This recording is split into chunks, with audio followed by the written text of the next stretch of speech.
기도드리겠습니다. 내놓으신 아버지여, 미련한 저희들에게 지혜를 주시고 또 게으른 사람들을 부지런하게도 하시며 나약한 저희들을 이만큼 강하게도 하시고 신앙적 의지를 주어서 오늘 이 아침에도 주님 앞에 나와 찬송하며 기도하며 밝은 마음으로 하루를 시작하게 하시오니 놀라운 은혜를 진심으로 감사드리옵나이다.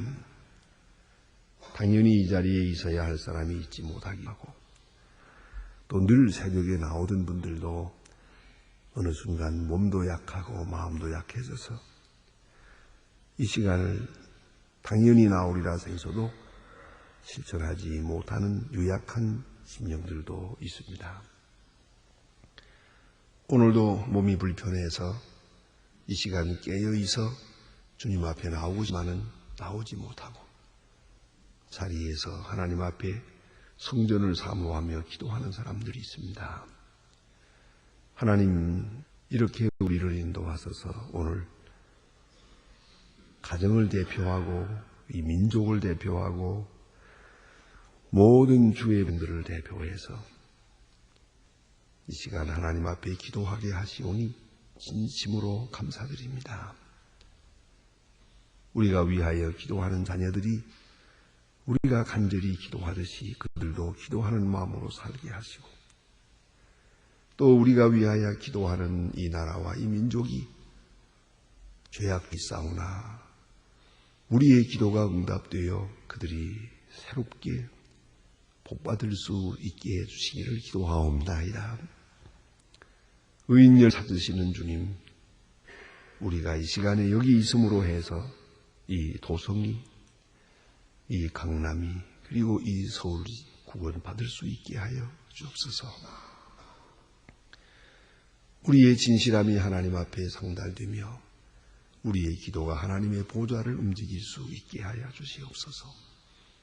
우리의 간절한 마음 하나하나가 다 하나님 앞에 기억하시는 바 되게 하여 주시옵소서.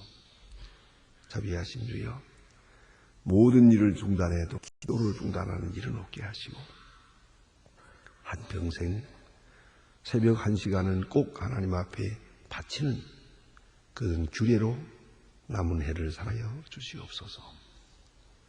주여, 오늘도 하나님의 말씀에 능력이 있고 계시적 영감이 있고 그리고 주님의 성령사가 함께 하시는 중에 이 말씀을 듣는 모든 사람이 다 함께 주님의 거룩한 음성을 개인적으로 들으며 큰 생명의 능을 공급받게 하여 주시옵소서. 자비하신 주여, 저희 교회가 교회된 귀한 본분을 다하게 하시고 특별히 주님께서 귀한 은혜의 기회를 주어서 저희 교회를 위해서 수고하게 될 장로님 10분을 우리가 추천하려고 합니다. 언제나 그러했듯이 제비는 사람이 뽑아도 결과는 하나님께 있는 줄 아오니 주께서 성도들의 마음을 감동하시는 중에 꼭 주님이 필요로 하는 사람을 지명하여 주시옵소서. 이 일이 하나님께로 말미암아 싸우니 우리 인간적인 생각을 다 버리고 조용히 투표하는 자나 또 그리고 이 선거에 임하는 모든 사람의 마음에 축제와 같고 감사와 찬송이 있고 온유함이 있게 하소서. 사람의 일로서 이 일을 지르지 말고 하나님의 거룩하신 뜻으로서만 이 귀한 역사가 진행되고 또 귀한 결과를 얻게 하여 주시옵소서. 이 일로 인하여 온 교회가 은혜되고 모든 사람이 함께 주님의 축복을 누리시기를 기도합니다. 특별히 우리 온 교인들 주를 섬길 때마다 진실한 마음으로 정직하게 주님만 섬기는 귀한 뜻을 허락하여 주시옵소서. 자비하신 주여, 오늘도 주께서 함께 하셔서 이 나라를 받고 이 민족이 주 앞에 바로 서게 하옵소서. 지도자나 교육자나 사업가, 정치가 모두가 다 하나님 앞에 겸손하게 하시고 성실하고 부지런한 백성 되게 하여 주시옵소서. 은혜로우신 아버지 하나님, 저 북녘 땅에도 수수히 자유를 주시고 주님의 은총을 베푸실 뿐만 아니라 우리에게 맡기신 이 귀중한 일, 정보과학기술대학을 세우는 일이나 고아원을 경영하는 일, 병원을 세우는 일, 그리고 굶주린 자들에게 양식을 제공하는 모든 일들이 하나하나 아름답게 진행되고 또 성사될 수 있도록 은혜 베푸소서. 이 일이 굳게 닫힌 북한 문을 열며 얼어붙은 땅을 녹일 수 있는 그런 귀한 계기가 되고 선교적 거룩한 사역의 중심이 되게 하여 주시옵소서. 오늘도 해외에 있든지 여행 중에 있든지 군물에 나가 있는 젊은이 하나하나 눈동자와 같이 지켜주시옵소서. 죄악 세상에 살지만 죄악에 물들지 않고 믿음 위에 굳게 서게 하옵소서. 특별히 영중에 있는 멸과 슬픔 난 가정을 위로해 주시길 바라며 오늘 주의 이름으로 모이는 모임이나 주의 이름으로 섬기는 것이나 주의 이름으로 교제하는 일들을 통해서 주만이 영광을 받으시고 주의 귀한 뜻이 우리 가운데 이루어지게 하옵소서. 주를 섬기는 큰 감과 기쁨으로 승리 생활하게 하여 주시옵소서. 예수님의 이름으로 기도하옵나이다. 아멘. 하나님의 말씀 오늘도 이어서 우리 스가랴 4장 보겠습니다. 스가랴 4장입니다. 스가랴 4장 1절로부터 오늘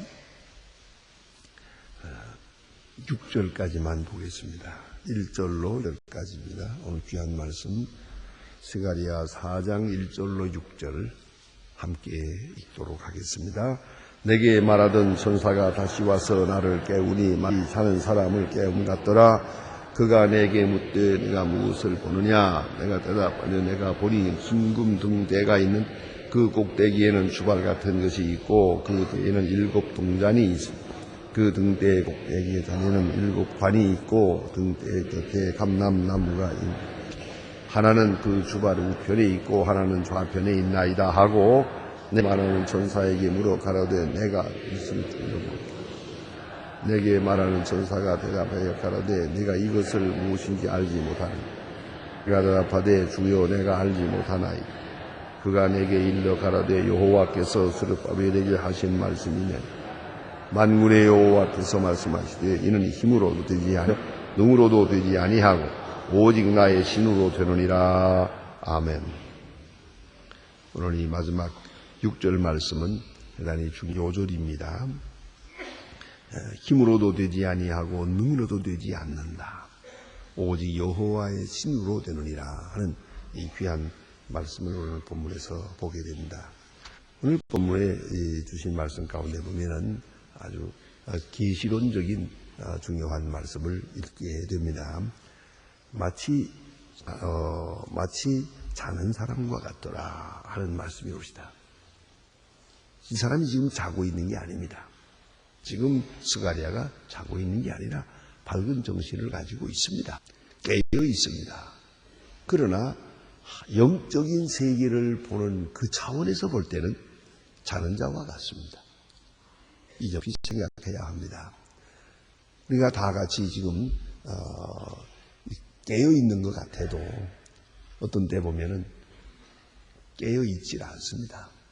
우스운 얘기지만 여기서 설교하면서 내려다보면요, 아야 눈 감고 조는 사람이 있고 아야 입을 벌리고 자는 사람도 있고 또 가면서 또 그런가 하면 또 어떤 사람은 눈 뜨고 잡니다. 눈은 떴는데 딱 보니까 그건 지금 의식은 지금 잠들고 있어요. 있는 게 아니더라고요. 그러니까 들려지는 게 없죠. 그저 아주 참 기술적으로 앉아 있어요. 다 앉아 있는데 듣는 게 아니에요. 아주 멀쩡한데도 듣는 거 아닙니다만. 그러니 사람은 그런 의미에서 듣는다고 듣는 게 아니죠. 관심해야 듣고 또 영이 자유로워야 듣습니다. 어떤 편견에 이렇게 매여 있으면 들을 수가 없어요. 누구를 미워하고 있다가 억울한 사정이 있다든가 분한 마음이 있다든가 한에 맺혀 있다든가 아무것도 들려지는 게 없습니다. 그건 참 유감입니다. 그러니까 이 오해에 나와 예배 드리는 가운데도 결국은 듣지 못하는 사람이 있다 하는 그런 말씀이고요. 이제 오늘 여기 본 말씀은 한 단계 높은 그런 깨우침을 말하는 것이에요. 인식의 세계를 말하는데요. 우리가 지금 알고 있는 것은 자기 경험의 세계에서 압니다. 경험 밖의 세계를 모릅니다. 그건 의사 전달이 안 되나 알 수가 없고요. 또 편견이 있어서도 안 됩니다. 어떤 고집이 있어서도 안 됩니다. 불안과 공포, 또 어떤 욕망에 노예가 되어 있는 동안에도 그 의식이 바른 의식이 될 수가 없습니다.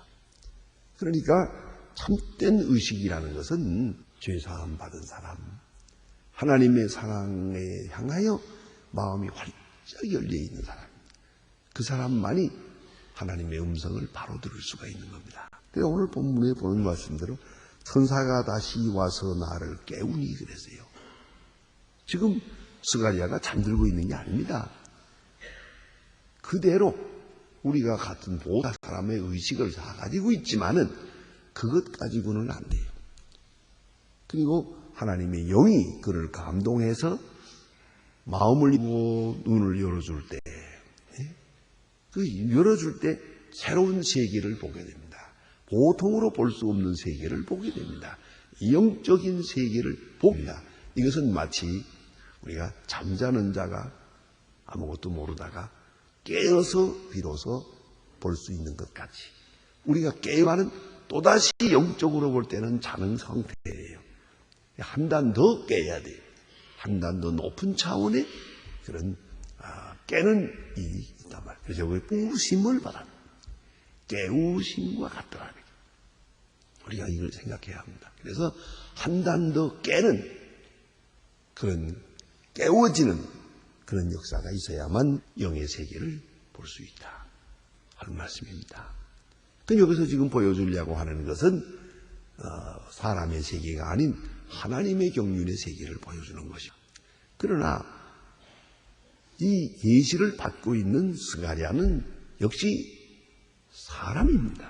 인간의 경험 속에 있습니다. 그래서 그가 알 수 있는 상징물을 통해서 보여줍니다. 여기서 영적인 세계와 영적인 데 있는 영원한 진리와 그것에 대한 이 세상적인 소재를 통한 표현, 소위 말하는 소통 가능한 그런 언어를 사용하고 있는 겁니다. 그래서 계시와 계시적 언어라고 하는 것은 신학적으로 매우 중요한 되는 것입니다. 자, 이제 사랑하는 마음은 여기에 있어요. 그러나 이 사랑하는 마음을 어떻게 표현하느냐 하는 그것은 내게 있기보다도 상대방이 중요한 겁니다. 상대방을 통해서 그의 언어로 이루어져야만 됩니다. 요새 우리가 그런 경우가 많이 있습니다. 이제 전에는 있었는데 지금은 다 우리가 아시는 대로 전에는 어디 남녀 간에 어디 악수를 합니까? 그거는 안 되는 거죠. 그러나 요새는 나도 이렇게 악수를 많이 해요. 자, 그런데 여기에 어떤 분은 이렇게 악수할 때 이것을 맞게 생각하는 분이 있는가 하면 어떤 분은 이거 왜 이러는 거지? 수상하게 생각하려고 했단 말이에요. 그래가지고 오해가 생겨요. 우리 이래서 목사님들 참 힘듭니다, 요새. 어느 정도로 저분에게 이 친절과를 표현해야 할 것인지. 이게 아주 이게 문제라고요. 그렇잖아요? 이 서양 사람들이라든가 또 어떤 민족에서 보면 반갑다고 하면 막 끌어안고 그러는데 우리는 끌어안다가는 다시 교회 안 나와요, 지금. 큰일 나요, 지금. 그러니 이게 바로 언어라 이 말이에요. 사랑하는 마음에 대해서는 좋은 뜻이지만은 그걸 어떻게 표현하느냐 하는 것은 그 대상이 가지고 있는 세계관에 준하는 것이에요. 그래서 오늘 성경에 보면 하나님께서 지금 특별한 얘기를 보여주고 싶어요. 그것은 우리 현상적인 세계가 아니고 깊은 영적인 세계예요. 동시에 앞에 있는 세계예요. 앞에 이루어질 일을 보여주는 거예요. 그리고 역사가 하나님의 손에 있다는 것을 보여주고요. 내 눈에는 지금 폐허된 예루살렘 성이 무너진 성전밖에 없지만은 아니다. 하나님의 성전은 이미 영계에서 지어졌어요. 그것이 땅에 나타나게 될 텐데 이런 미래를 그에게 보여주어서 새로운 확신과 용기를 주려고 합니다. 이건 참 중요한 시간이죠. 그러나 그 소재와 그가 알아볼 수 있는 정도는 스가랴에 이미 가지고 있는 경험과 지식에 준하고 있습니다. 그래서 오늘 여기 본문에 보니까 이제 아람을 깨우는 것 같더라. 잠자는 자를 깨우는 것 같이 다시 한번 깨워져서 그래서 영적인 세계를 보는데 여기 보니까 네가 무엇을 보느냐. 이게 사실 종합적인 것인데 이제서 이 분석적으로 이해하기 시작을 합니다. 무엇을 보느냐. 대답하되 내가 보니 순금 등대가 있습니다. 이 등대는 예루살렘 성전에 하나님의 성전이 지어진 다음에 그 안에 들여놓게 되는 등대옵시다. 어찌 생각하면 이 성전이 중요한 게 아니라 이 등대가 중요한 거예요. 등대를 위해서 성전이 있는 거예요. 이 성전 건축의 핵심 바로 이 등대에 있다고 볼 수가 있습니다. 그 등대를 미리 보는 겁니다. 성전이 다 지어지고 그리고 거기에 한 금등대가 이제 놓여지게 되겠는데 그 등대를 그는 지금 미리 보게 되는 것이죠. 보여주도록 하나님께서 역사했습니다. 그래서 그 꼭대기에는 주발이 있고 그 등대에 일곱 등잔이 있으며 등대와 등잔 이걸 우리가 함께 생각해야 합니다. 지금 우리는 이 등대 하게 되면 우리가 지금 사용하고 있는 촛대를 생각하기 쉽습니다. 옛날에는 이 초는 없었거든요. 그래서 이런 그릇이 있고 주발 같은 그릇에 여기다 심지를 달고 거기다가 기름을 붓고 거기다 불을 넣었어요. 그러니까 이 그릇이라고 생각하면 되죠. 이 크다란 그릇이 있고 그릇 위에 씨가 놓여 있고 거기에 불이 담겨 있는 거예요. 그러니까 그걸 받치고 있는 것이 바로 등대예요. 등대 끝에는 이렇게 있을 수밖에요. 이렇게 되는 건데요. 그 위에 이제 등잔이 있게 되는 거죠. 이게 1급 등잔이 있고 1급 등잔을 받친 1급 등대가 있더라. 그런 얘기입니다. 이걸 보았습니다. 등대 꼭대기에. 그 다음에 3절에 보면 그 등대 곁에 두 감람나무가 있는데 두 감람나무가 있다. 이게 무슨 뜻이냐? 이 등잔의 불은 말이에요. 등잔의 불은 기름으로 하는 거예요. 그 기름은 감람유입니다. 감람나무 기름이고 그 그릇에 담고 거기다가 심지를 넣어서 불을 켜는 거예요. 그러니까 이렇게 하기 때문에 이 그 심지가 크고 해서 계속 불이 켜 있으면요. 그 불과 몇 시간 가지 않아요. 다 타버려요. 그러니까 계속 공급을 해야 돼요. 이 등다가 기름을 계속 부어야 돼요. 옛날에 전기가 없을 때, 밤이 되면 아주 깜깜하지 않습니까? 그러면 이제 등잔불을 켜야 되는데, 저녁마다 그 등잔불, 그게 아주 큰 일이에요. 그래서는 그 등잔을 잘 닦고, 기름을 채우고, 이래가지고 해야 되는데, 저희 집에서는 그게 제 차례였어요. 매일 저녁 그건 제 차례예요. 무조건 내가 해야 됩니다, 그거는. 그래서 그날 저녁에 밝으냐, 밝지 못하냐 하는 건 내 탓이요. 잘 닦아가지고, 기름을 채워가지고, 잘 준비를 해놔야 밝은 저녁을 지낼 수가 있었습니다. 그런데, 이렇게 두 감람나무더라 하는 말은 기름 공급원을 말하는 것이에요. 등잔에 기름을 계속 공급해야 되는데, 그 공급원이 둘이, 그래서 하나는 좌편에 하나는 우편에 있는데 이것이 바로 감람나무요. 나무를 보여주고 있어요.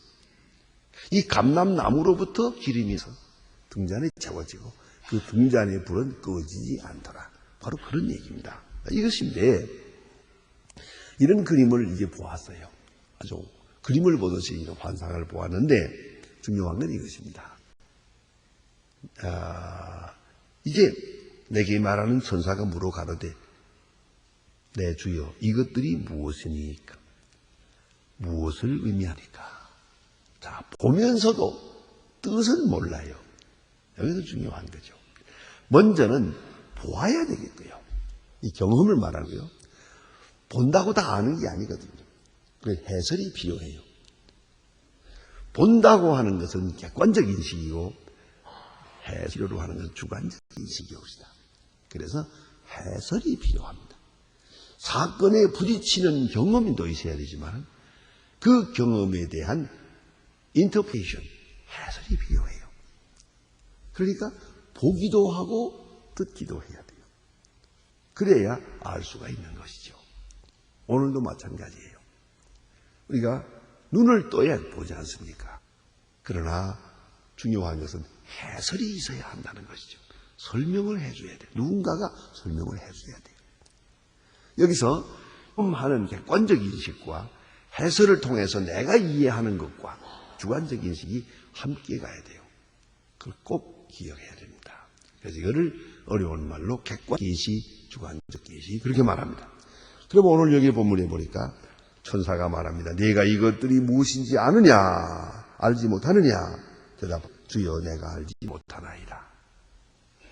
못 본 사람도 많지만 스가랴는 보았어요. 보고도 뜻은 모르겠어요. 특별히 이것이 말하는 이 지금 뭐요? 등대라는 건 알아요. 감람나무도 보았어요. 7개라는 것도 알아요. 그렇게는 알아요. 하나 이것이 무엇을 하는지를 모르겠다 이 말이에요. 왜 이런 것을 보여주는지 그걸 모르는 거죠. 거기에 뭐 등대가 맺히고 그것이 감람나무고 그것이 금이요 순금이요 뭐 다 알죠. 그러나 그것에 대한 깊은 의미를 모르겠더라고요. 그가 내게 일러가라되 여호와께서 스룹벨에게 하신 말씀이 이러하니라. 스룹바벨에게 주신 말씀을 다시 여기서 보여줍니다. 만군의 여호와께서 말씀하시되 이는 힘으로도 되지 아니하며 눈으로 되지 아니하고 오직 나의 심으로 되느니라. 이제 다시 촛대로 돌아가 생각해 봅시다. 촛대가 있습니다. 순금 촛대입니다. 화려합니다. 그러나 촛대만 있다고 촛대 그 의미가 있는 게 아니에요. 촛대에는 등잔이 있어야 촛대의 역할을 하는 거죠. 촛대에 불이 켜졌습니다. 불이 켜졌다고 되는 게 아니에요. 불이 켜지기 위해서는 뒤에 감람나무가 있고 감람나무로부터 기름이 공급돼야 돼요. 기름이 계속 공급돼야 이 불이 켜져 있어요. 이 불이 켜져 있어야 성전 안이 환하게 밝아요. 이 성전은 온 우주라고 하는 성전의 상징이에요. 결국은 오늘 여기 주신 말씀, 힘으로도 못하고 눈으로도 못한다. 정치로 될 수 있는 게 아니에요. 또 될 수 있는 것도 아니에요. 문제는 여호와의 신, 여기 신이라고 말했습니다만은 루아크입니다. 히브리 말로 다시 보면 영입니다. 영을 말하는 것입니다. 성령을 말씀하는 거예요. 오직 성령으로만 된다. 마지막은 성령으로만 되는 거예요. 역사적 사건도 좋고 지식도 좋고 경험도 좋지만 이것만 가지고는 안 돼요. 성령의 감동이 있어야 돼요. 다시 신약으로 돌아와서 아주 중요한 사건을 말씀드립니다. 예수님께서 부활하셨어요. 예수님께서 우리를 위하여 십자가에 돌아가셨어요. 우리를 위하여 십자가에 돌아가시고 부활까지 하셨어요. 부활하신 예수를 만났어요. 얼마나 놀랍습니까? 십자가 사건도 중요하지만 부활하신 예수를 만난 자들의 마음이 어떠했겠습니까? 아마도 누구나 그런 생각할 거예요. 그걸 뭐 부활하신 예수 같은 그런 분을 만날 수만 있다면 나는 이제 더 바랄 것 없이 평생 주를 위해 충성할 것이다. 아니 그렇습니다. 그것 가지고 되는 게 아니옵니다. 이게 중요한 것은 자 이렇게 부활하신 예수를 만나본 바로 그 제자가 물고기 잡으러 갑니다. 베드로가 내가 물고기 잡으러 가겠다 그랬더니 또 줄렁줄렁 7 제자가 또 따라갑니다. 나도. 이게 뭘 의미하는 겁니까? 예수님의 일생을 같이 경험했습니다. 십자가를 분명히 보았고 예수님의 부활 보았습니다. 부활에 대한 의심은 없어요. 그러나 이것이 나에게 무엇을 의미하는지를 몰라요. 그 뜻을 모르더라 이 말이에요. 그런 거로 그들은 참 희한한 경험했구만. 참 3년 동안 이상한 꿈을 꿨구만. 그리고 다시 옛 직업으로 돌아가게 되더라 이 말이에요. 결국은 성령을 받았어요. 오순절에 성령이 임할 때, 불같이 성령이 임할 때 비로소 그리스도이 그 마음을 지배하게 될 때 저 십자가가 무엇을 의미하는지를 알게 된 거예요. 저 예수님의 부활이 나와 어떤 관계가 있는지를 알게 됐어요. 그때부터 복음을 전하는 사람이 되지 않습니까? 그리고 거침없이 순교의 죽음을 택하게 됩니다. 그리고 담대한 사람, 누구도 말릴 수 없는 기탄 없이 복음을 전하는 이런 은혜로운 사람이 됐단 말이에요. 영으로 된 게 아닙니까? 영만은 아니에요. 그러나 영으로 되는 것이에요. 지금 스가랴가 앞에 있는 큰 사건을 보아요. 영감을 받았어요. 그러나 그것만은 아니에요. 오직 여호와의 신으로 성령이 감동할 때, 다시 한번 정리해 말씀을 드리면 그런 것 말씀과 성령으로 이루어지는 것이에요.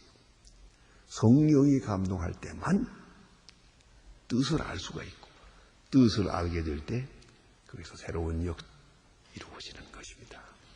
기도하십니다.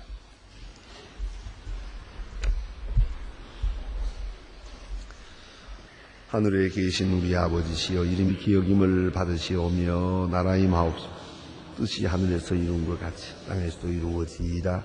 오늘날 우리에게 일용할 양식을 주옵시고 우리가 우리 죄 지은 자를 사하여 준 것 같이 우리 죄를 사하여 주옵소서. 우리를 시험에 들게 하지 마옵시며 다만 악에서 구하옵소서. 내 나라와 권세와 이 아버지께 영원히 있사옵나이다. 아멘.